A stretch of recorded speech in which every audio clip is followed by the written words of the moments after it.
नमस्कार. आपण उत्तर प्रदेशातील गोरखपूर या शहरामध्ये आहोत.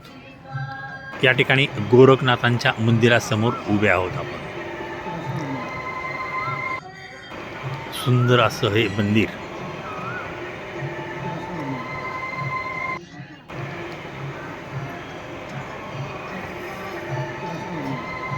मंदिराचा परिसर एकदम स्वच्छ आणि क्लीन.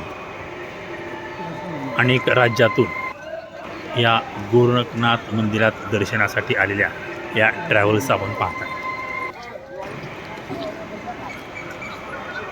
आपण या ठिकाणी पाहताय अनेक यात्री या मंदिर परिसरात दर्शनासाठी आलेले आपण पाहताय.